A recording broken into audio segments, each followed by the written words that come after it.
Благодарам на Мими за незиното излагање и денес последниот учесник на денешната сесија, во никој случај не најмалку важен, тој е Ведран Обукина. Со Ведран се знаеме повеќе од 10 години, така повеќе 15. Организиравме во Скопје една научна конференција за граѓанската војна во Грција и кога стигна апликациите, јас му напишав на имейл дека го прифаќаме неговото присуство и така натаму, дојде човекот, почнавме, се здруживме и така натаму и често пати се прашува што мајка бара од Риека, политички науки, да дојде во Македонија, за децата бегалци, македонското прашање и така натаму. После тоа сватив и ќе направам една мала паралела. Во античката македонска историја постои еден владетел кој што се вика Александар I Фил Хелен, значи пријател на хелените, што во никој случај не значи дека бил Хелен, пошто не може да биде Хелен ако е пријател на хелените. Ведран Обукина е македонофил, можам да кажам со сигурност. Човек кој што многу ја сака Македонија и ја сака Македонија многу повеќе од некои македонци кои што ги познавам, кои што прашање дали ја сакаат и толку истина. Ведран дипломирал на факултетот за политички науки во Загреб и докторант е на Универзитетот во Регенсбург во Германија. Специализирал Блиски исток и за Блискиот исток и исламскиот свет. И е раководител на студиската група за Турција и Блискиот исток во Институтот за европски и глобализацијски студии. Полето на неговиот научен истражувачки интерес се исламот, политичката семиотика на исламот, иранските студии, меѓународните односи во исламскиот свет, говори и предава персиски јазик и е визитник професор на филозофскиот факултет во Риека.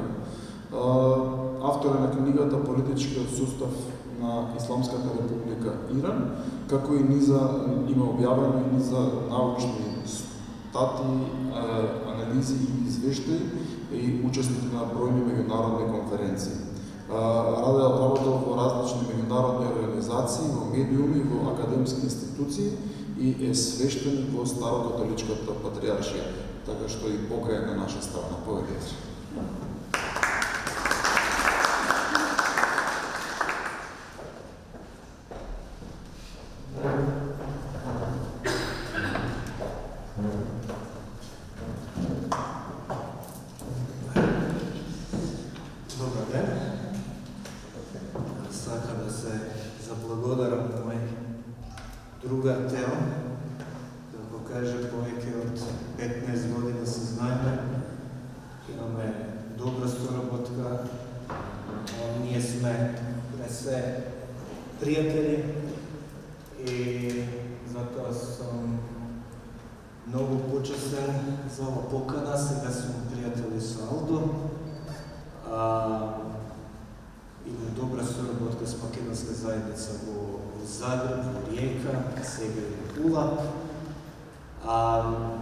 Мој македонски не е тако добар, така да ќе да зборувам на хрватски за ова тема, која Тео ми каже која е тема. Темата е хрватско-македонски и црковноверски.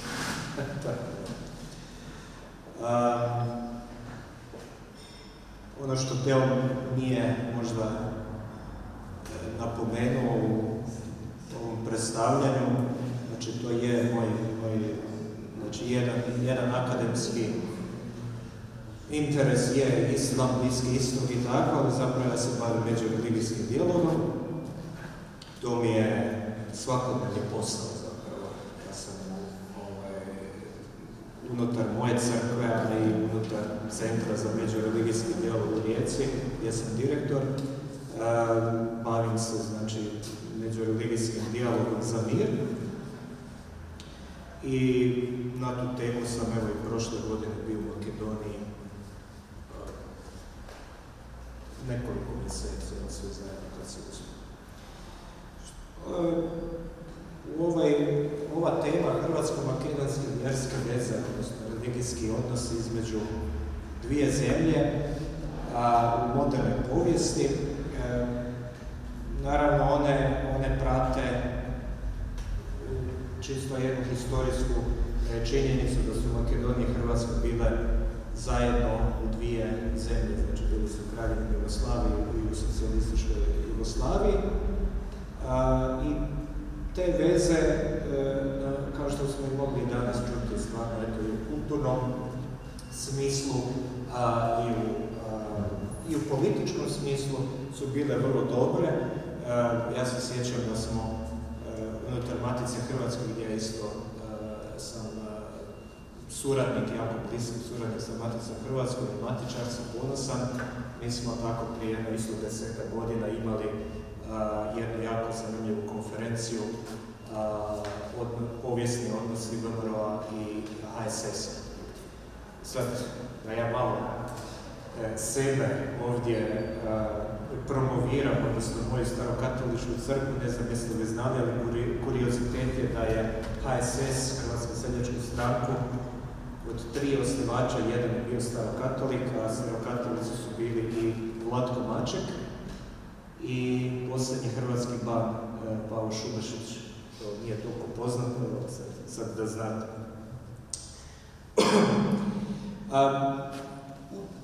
Stoga se može možda pomisliti da su i religijske veze između većinske crkve u Hrvatskoj, znači rimokatoličke crkve i makedonske pravoslavne crkve, da su isto tako slijedile taj jedan pozitivan odnos koji se razvijao kroz 20. stoljeća, koji dolazi naravno i od prethodnog, pogotovo iz 19. stoljeća. Međutim, to i nije baš tako. Ti odnosi nisu bili loši, nisu niti danas loši, ali više manje zastaje na to da nisu loši. I u ovom izlaganju ću vam pokazati možda oko čega se tu radi. U vrijeme socijalističke Jugoslavije može se zapravo govoriti da su Makedonija i Hrvatska imale na neki način sličan crkveni razvoj, u smislu da su imale svoju većinsku i snažnu vjersku zajednicu, ali koje su morale se razvijati unutar dosta nepovoljnih nekih i nacionalnih i ideoloških smjernica. I obje zemlje, iako ti razvoji nisu zapravo bili podjednaki i nisu se doticali toliko, ali zapravo su na kraju cjelokupnog tog iskustva u socijalističkoj Jugoslaviji došli do otprilike sličnih postavki kako razvijati svoj vjerski život dalje, i tu su se nekako našli Hrvatska i Makedonija. O čemu se ovdje radi? Makedonija je imala 3 crkveno-narodna sabora u kojima se pokušavala razviti kao crkva u jednom kanonskom jedinstvu sa patrijarhom u Beogradu. Niz pregovora, razgovora sa različitim patrijarhima nije na kraju dovelo do toga da postoji jedan patrijarh, 2 crkve, nego se uvijek postojala majorizacija Srpske pravoslavne crkve, do te mjere da je izigran dogovor između Beograda i Skopja da patrijarh nosi naslov patrijarh srpsko-makedonski. Inače, jedna mala digresija ovdje. Ti naziv patrijarh srpski, pa onda imamo i danas imamo arhijepiskop, znači arhijepiskop u Makedoniji ima dodatak na kraju i makedonski. To teološki nije ispravno, ali reći ću vam zašto je došlo do toga. Znači, patrijarh srpski ne koristi pravilan pravoslavni naziv. On bi se trebao nazivati, kao što njegovo puno ime, dakle on je mitropolit Beogradsko-Karlovački, Sremski Karlovci, patrijarh Bečki i srpski. To je službeni naziv. Međutim, on bi trebao imati po svim kanonskim pravilima naziv cijele Srbije. Ali ako ćete uzeti da je cijele Srbije, onda znači da ne može biti tamo gdje nije Srbija. Tako da je to zapravo bila jedan način izigranja. Sada, kada mi govorimo istovjetno za arhijepiskopa Ohridskog, ako je on arhijepiskop Ohridski i makedonski, što to znači? Jel to znači svih Makedonaca svugdje, a trebalo bi biti teritorijalno, dakle teritorija je zapravo ono što je najvažnije u tim nazivima, jer ako ćete nazvati tog arhijepiskopa da je on arhijepiskop cijele Makedonije, onda je opet pitanje ko je. I što je zapravo cijela Makedonija. Tako da je to jedan ovako kuriozitet koji možda nema veze s ovom temom, ali sam htio samo o tome malo reći. Znači, ta tri crkvena narodna sabora su osnažili naravno autokefalnost makedonske crkve, koja je ušla u tu raspravu kao samostalna crkva, koja ima svoj jezik, svoju liturgiju i tako dalje. I na kraju, dakle, na zadnjem tom saboru je jednostavno donešena odluka da ta crkva više nije u jedinstvu sa Srpskom pravoslavnom crkvom, kada je nastao raskol i taj raskol je ove godine zatvoren. Sad opet dolazi do jedne povijesne paradoksa da Makedonsku pravoslavnu crkvu priznaje Srpska pravoslavna crkva kao majka crkva, iako je zapravo Srpska pravoslavna crkva, odnosno Bečka patrijaršija, povijesno proizašla iz Ohridske arhijepiskopije. Znači, Ohrid je zapravo majka, ali sada ta majka je nekako postala kćer i u toj zavrzlami, eto sada, upravo smo danas o tome razgovarali, u toj zavrzlami sada se počinje razgovarati o tome kako će se ta crkva zvati. U tom istom periodu Hrvatska je imala jedan dosta miran razvoj nakon 40-ih, kada je i početkom 50-ih, kada je bilo dosta velikih progona, pogotovo Franjevaca u Bosni i Hercegovini, da bi se onda došlo do nekog sporazuma sa komunističkim vlastima koji su dozvolile relativno miran razvoj rada Rimokatoličke crkve u Hrvatskoj, ali sa tim podjednako kad je postoje te uspone autokefalnosti Makedonske crkve, u isto vrijeme je na hrvatskom području, dakle na području etničkom hrvatskom području, to znači području današnje Hrvatske, ali i dio Bosne i Hercegovine pa i u Vojvodini, je provedena 9 godina je provedena novena, obilježavanje 1300 godina kršćanstva u Hrvatskoj, odnosno u hrvatskom narodu, gdje je kao vrhunac te novene došao, ja bih sad tu malo, to nije baš lijepo reći tako, ali nekako je kao naručeno došla čudo u Međugorju i onda se oko toga razvila zapravo jedna snažnija crkvena zajednica.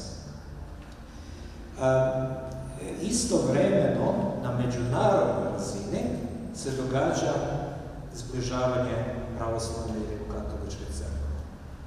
S jedne strane je Drugi Vatikanski koncil doveo do približavanja te dvije crkve koje su dugo vremena u raskolu, a s druge strane prvenstveno pod pokroviteljstvom Carigradske i Vaseljenske patrijaršije je došlo do nekoliko sabora, sve pravoslavnog sabora. Bila su 3 najznačajnija, 3 sabora na Rodosu, gdje je onda donešena odluka kako bi se nastavio taj put prema jednom određenom ekumenizmu sa rimokatoličkom crkvom. Zanimljivo, Makedonija je u tom međusobnom zbližavanju istočne i zapadne crkve bila doživljena kao, a gotovo kao jedna prepreka. Naime, kad je tamo negdje u 80. godinama, morao bih pronaći točno koja je to godina bila, ali tada je u Vatikanu bila jedna izložba makedonskih ikona iz Makedonije. To je bilo doživljeno vrlo negativno od strane pravoslavnog svijeta i na nekoliko tih zajedničkih susreta nisu došle neke od vodećih crkava, uključujući Rusku i Srpsku pravoslavnu crkvu. Ta iskustva su nekako približili hrvatske i makedonske crkve, pa i vjernike, i bilo je tu nekih kontakata, ali oni su ipak bili na neki način zadržani na jednom pristojnom odstojanju. Ja mislim da je otprilike tako i danas. Znači, makedonska pravoslavna crkva je pravoslavna i ona se drži jednostavno svojih pravoslavnih usmjerenja, kao što je rimokatolička, u Hrvatskoj rimokatolička, ono što je bilo ovdje, pogotovo u Hrvatskoj, ali i na području cijele Jugoslavije, bilo je jako dobro po meni za odnose među crkvama, jest što je Jugoslavija tada imala na Drugom Vatikanskom koncilu imala 24 biskupa, najviše od svih socijalističkih zemalja. 21 od tih su bili iz Hrvatske, među njima najpoznatiji bio kardinal Šeper, koji je poslije postao predsjednik Komisije za propagandu vjere, a među ovih drugih 4 najeksponiraniji u Vatikanu je bio baš skopski biskup, znači skopski rimokatolički biskup. Tako da i tada je nastalo u Hrvatskoj kršćanska sadašnjost kao društvo i kao izdavačko poduzeće koje je onda donosilo puno rasprava. To su bili najbolji dani teologije u Hrvatskoj. Danas teolozi šute, nikad ih nećete vidjeti kao mene na ovakvim skupovima. Oni se nalaze samo na svojim skupovima, na teološkim skupovima gdje pričaju o nečemu što možda niko ne razumije i oni pišu u časopisima koje nitko ne čita. A biti teolog, to je zapravo trebalo biti hrabar, da izađeš van i da počneš pričati ono što je značajno. I sad dolazimo do najmodernijeg vremena ovih odnosa.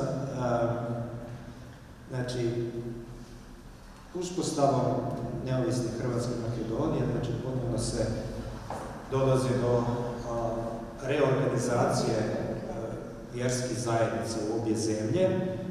Mogu reći da u Hrvatskoj to je što jako glatko, bilo je dosta lako to napraviti, u Makedoniji danas nije. I zapravo država u Makedoniji još uvijek ima vrlo veliku prisutnost i na neki način blokira vjerske zajednice u njihovom razvoju, što je dosta žalosno. U Hrvatskoj, što se tiče makedonskih crkvenih općina, one su se vrlo brzo počele organizirati i već 1993. 11. prosinca u Zagrebačkom muzeju Mimara je održana skupština na kojoj je osnovana Makedonska pravoslavna crkvena općina u Zagrebu, posvećena je malo poznatoj velikomučenici Svetoj Zlati Meglanskoj.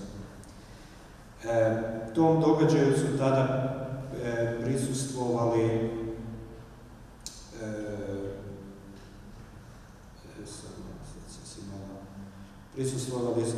jedna delegacija iz Skopja sa Makedonskog pravoslavnog fakulteta u Skopju, otac Aleksandar Mostanikov, protodžakon Aleksandar Candovski i predsjednik Komisije za vjerska pitanja Slaven Nikola Smekatov.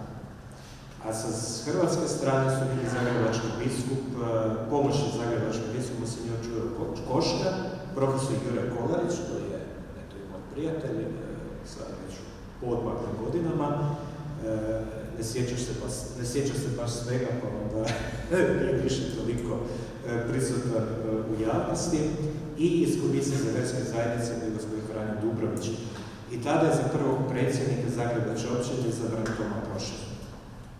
Naknadno su osnovane u Splitu Makedonska pravoslavna crkva Sveti Jan Ohridski, ovdje u Puli Sveti Joakim Ostrovovski i u mojoj Rijeci je osnovana općina Sveti car Konstantin i car Zenona. One su tada objedinjene u Makedonsku pravoslavnu eparhiju za Europu, koja je danas nadležan kao eparhijski arhijerej, mitropolit europski Pimen. I prvi službeni kontakti između na visokoj razini nastali su u travnju 1997. godine, kada je zagrebačkog nadbiskupa Kuharića posjetio tadašnji mitropolit europske eparhije gospodin Gorazd. I tada se pričalo o tom nekim ekumenskim vezama, kao i pomoći Rimokatoličke crkve u organiziranju vjerskog života. Naime, sve do 1995. godine već je Makedoncima ustupljena mala crkvica Svetoga Roka u Zagrebu. To je na Rokovom perivodu nedaleko obiteljske kuće Miroslava Krleže. I tamo je dolazio zapravo makedonski svećenik sporadično iz Zagreba i tako je sve bilo do 2003. godine. Znači, do 2003. nije bilo svećenika. Bez svećenika jako teško se provodi vjerski život i tada je potpisan ugovor od zajedničkog interesa, znači između Republike Hrvatske i Makedonske pravoslavne crkve. To je inače ugovor koji vam dopušta da imate mnoga prava kao crkvena zajednica, ne samo plaće crkvenih djelatnika, nego i pravo da možete posjećati bolnice, zatvore, vojsku ili tako dalje. I tada je iz Makedonije poslan moj jako dobar prijatelj, parohijski svećenik Irko Velinski, koji je danas protojerej Stavrofor. 2008. godine kupljeno je građevinsko zemljište za izgradnju pastoralnog centra i Makedonske pravoslavne crkve u Zagrebu, to je na Zagrebačkoj Knežiji. I gradnja započeta 2014. godine kad je postavljen i blagoslovni kamen temeljac. Ja sam to priliku bio na tom postavljanju. Mi smo bili onda skupa kada je bio i gospodin Pimen, znači biskup Pimen je došao, kao jedna, evo, najviše mi u sjećanju ostalo zapravo, da se malo našalim, ali ima razloga tu. Znači, kad je bilo bojanje, na kraju tog jednog, na marginama toga skupa, su bili neki veseli Makedonci koji su već tada započeli sa žoltom rakijom pozdravljati. Ja sam se našao među njima i moram reći da mi je to bilo jako zgodno iskustvo, zato je na neki način dok ovi pojaju mi pijemo, to je neki spoj nebeskoga i ljudskoga i tu je isto tako na neki način taj spoj Hrvatske i Makedonije došao do punoga izražaja.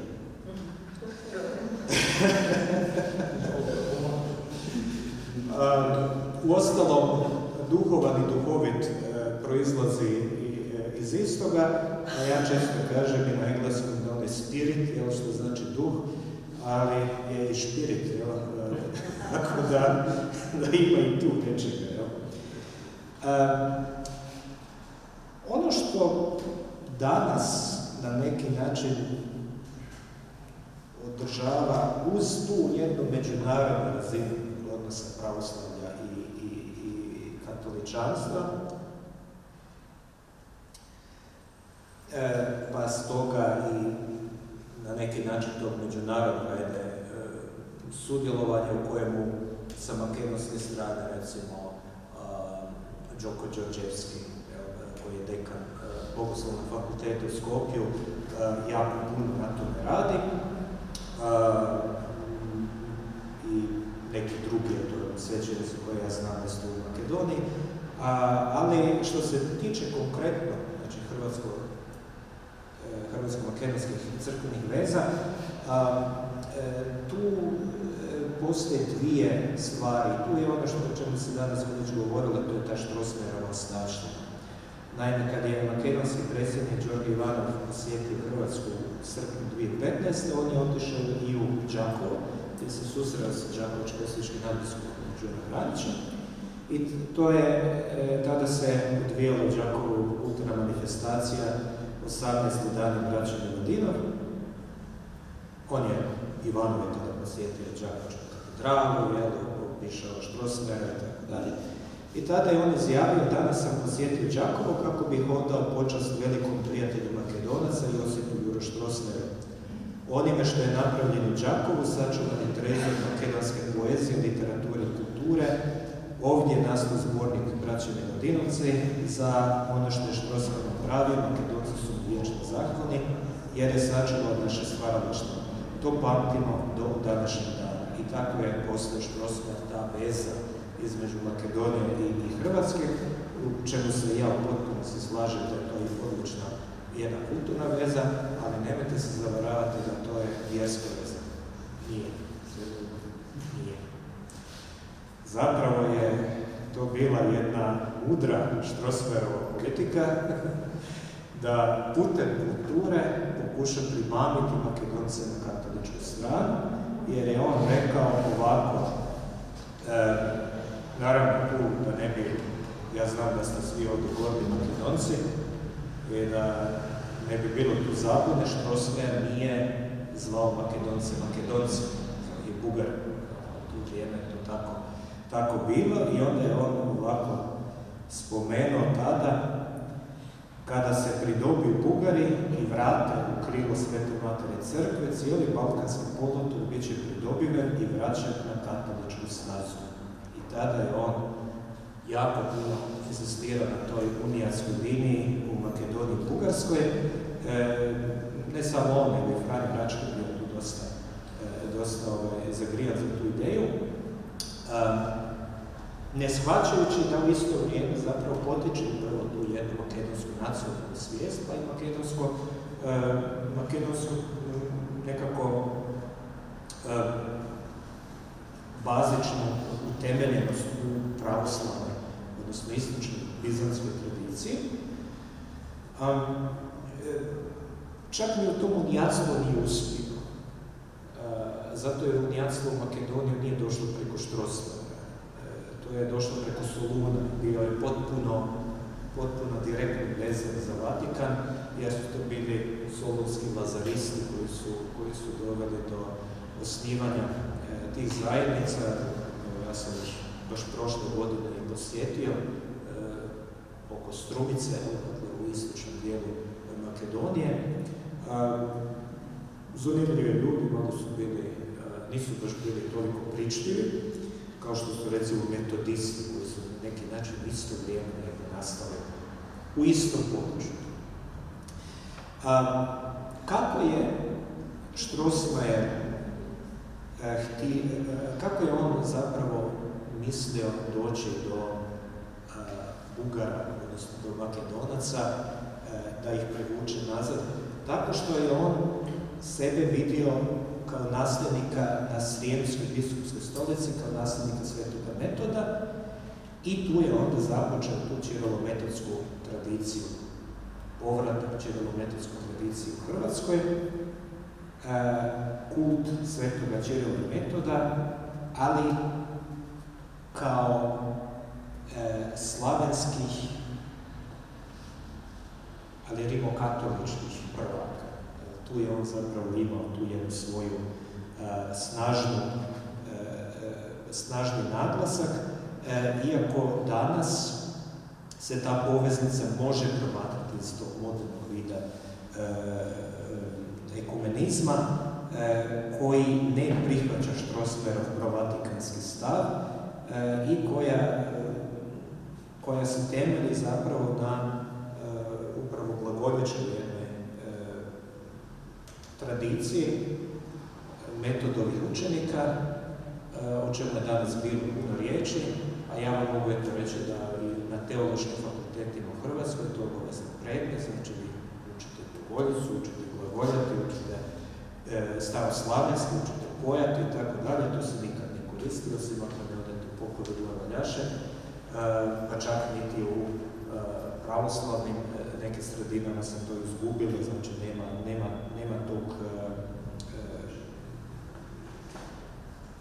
nema više te tradicije, nažalost ona je i zamrla i sada u Hrvatskoj, iako je imala jedan veliki porast u rimokatoličkoj crkvi jedno vrijeme, ali sa smrću biskupa Gospićko-senjskog Mile Bogovića više nema niti toga. Ostalo je nešto na Biblijskom institutu, odnosno Staroslavenskom institutu u Zagrebu i ostalo je nešto u Matici Hrvatskoj i nekim čakarskim saborima, ali što se tiče staroslavenske liturgije na glagoljici, ostala je samo u nekim samostalima franjevačkim trećim recima, odnosno poporima glagoljaša. Što se tiče hrvatske crkvenih utjecaja u Makedoniji, ona je uvijek bila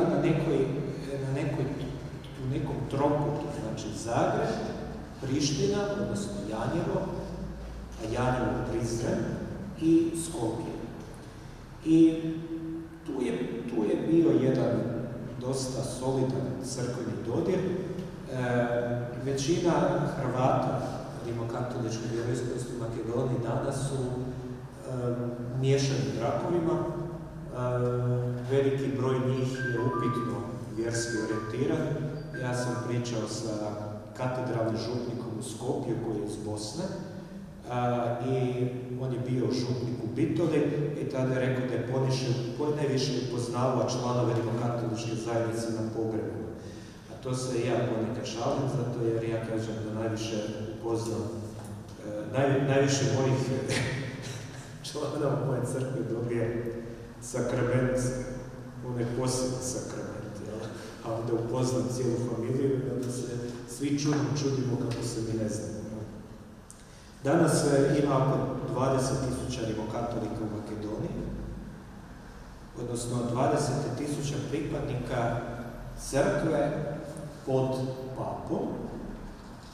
Rimokatolika zapravo ima 5.000, a 15.000 je unijata, odnosno istočno dobro. I taj broj pada. 1921. godine u Skopju je postojala nadbiskupija, a sada je Skopje biskupija koja zajedno sa Kosovom, znači biskup je i za Makedoniju i za Kosovo, a svi zajedno spadaju pod vrh Bosanskom mitropoliju, odnosno oni su pod vlašću Sarajevskog nadbiskupa. Taj skopski biskup ujedno apostolski egzar za unijate i grkokatolike, kojima sam sad već pričao. Ono što je bilo zanimljivo, Papa Franjo je posjetio Makedoniju 2019. godine i pohvalio je taj most između istoka i zapada, izrazio je poštovanje majci Terezi, koja je albanska katolkinja rođena u Skopju. Međutim, ne znam je li niko od vas to pratio, a meni je uvijek bilo jako čudno kako je toliko se spomenuti unijati, a da nije bilo ni jedne unijatske liturgije, odnosno pravoslavne liturgije tijekom njegovog posjeta. Sve su bile zakonni obred, što je zapravo bilo dosta čudno. S obzirom da sam ja osoba koja stoji između vas i ručka, krenut ću prema zaključku.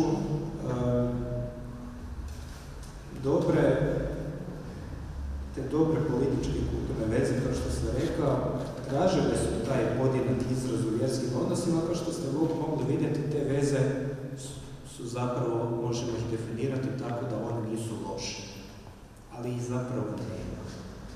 One nisu toliko postojane. Ne znam gdje je taj glavni razlog. Ono što kao pripadnik male vjerske zajednice, a koji sam jako vezan za ove i ekumenske i međureligijske odnose, mogu reći da je najveći problem većinskih crkava u jugoistočnoj Europi općenito to što su se svi samodostatni. Jednostavno, šta ću se ja sad učiti za nekoga drugog kad imam finu svoju zajednicu i ta zajednica mi je dovoljna i ako treba negdje otići za kamerom, onda ću otići. Ja često kažem da ako ćemo pratiti kako se razni biskupi, episkopi, muftije, rabini na visokim razinama ljude i grle, jedino što možete dobiti od toga je COVID. A ako toga nema na lokalnoj razini, onda neće ništa biti od toga. To je jedna malo mračan zaključak, ali ono što je dobro u svemu i što mislim da ima potencijala jest da se ne moramo toliko zamarati sa formalnim kontaktima, da ne moramo toliko insistirati da jedna ova ili ona crkva budu u nekoj formalnoj vezi, jer crkva, znate, to je najbolja korporacija zadnjih 2000 godina, nikako da se raspadne, znači, što je naravno sa teološkog aspekta jako dobro, ali crkva je nešto sasvim drugo, ne ovakva institucija koja ima neke svoje privilegije u društvu. No, ono što je moguće i što bi se trebalo insistirati na tome su osobni odnosi. I ti osobni odnosi su po meni dosta dobri, no manjkavi. I ne znamo puno o drugome i to je zapravo dijalog. Znate, dijalog nam nije niti prozelitizam, niti je sinkretizam, niti je pluralizam. Dijalog je da fino vi poznate nekoga, da učite o nekome drugome i onda na temelju toga znanja vi transformirate odnos. Tako, ja recimo, evo, Teo, kad smo se upoznali, mogu sam ja što misliti o njemu što god, ali kad smo se upoznali malo bolje, onda smo shvatili da unatoč tome što je on možda pravoslavan, nisam siguran, možda i ali se šalim, ali hoću vam reći da to nije važno za odnos koji radite, zato jer na kraju krajeva, ako smo duhovni ljudi i duhovna bića, onda mi moramo te odnose doživljavati na jednoj osobnoj razini. Bez te osobne razine i unutarnje nekog aspekta ne može postojati ništa drugo osim jedna prijetvorna, ajde recimo tako, konekcija. A putem tih osobnih veza onda će se događati, ako ništa drugo, neće se događati nikakvi konflikti među vjerskim zajednicama. Ja recimo znam puno ljudi u Srpskoj pravoslavnoj crkvi s kojima sam jako dobar i koji kritiziraju svoju crkvu, ali nikad to neće napraviti javno. Niti ću ja pričati o svojoj crkvi javno, iako postoji jako puno loših stvari unutar te stvari. Eto, hvala vam lijepa i sad idemo na učenje.